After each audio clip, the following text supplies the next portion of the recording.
Well, all this week we've been talking about the comments made by U.S. President-elect Donald Trump regarding Canada. He's been musing about our country becoming the 51st American state, talked about erasing the border between Canada and the United States. Well, Prime Minister Justin Trudeau says that there is, quote, not a snowball's chance in hell of that ever happening. The CBC's Gurpreet Kambo and our intern, Zach Orobko, asked people in Vancouver just how they felt about those comments. I think he's being a troll, but I think that doesn't mean it's not an issue.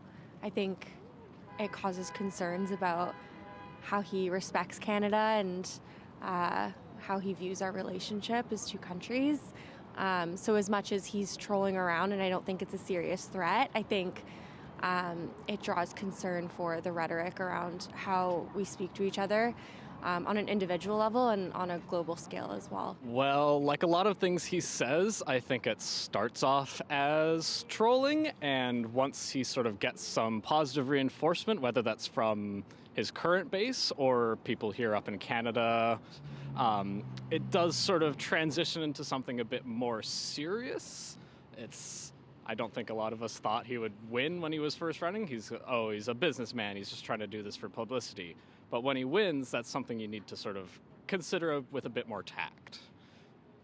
Whatever is good for the people, whatever is good for Canadians, whatever is good for the economy. Because right now I feel like everyone is being selfish. You know, they care more about this. I'm talking about politicians. They should care about the people first and set politics aside. Kind of a childish answer to a big problem. I think it won't solve anything if Canada becomes the 51st state. Not great. Hopefully nothing bad comes from his interest in that. Obviously, you could see some conveniences to it, but proudly Canadian, I'd like to stay that way.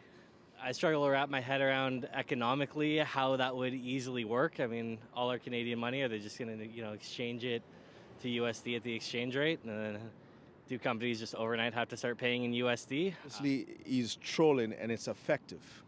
As far as the discussion of Canada and America and joining forces, this is Indigenous land.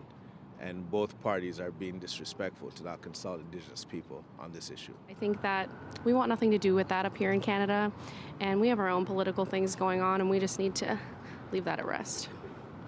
Everything with Trump is like a power move. I think he's trying to show that he believes America is a better place. I personally don't think America is a better country than Canada. I think there's a lot of issues they have. If there's ever a vote, I'd urge Canadians to not do that at all. Brexit was the worst decision the UK made, and I think something like that could be awful. So, yeah. Well, thanks to the CBC's, our intern, Zach Orobko and Gurpreet Kambo, talking to people in downtown Vancouver about Donald Trump's comments regarding Canada joining the United States.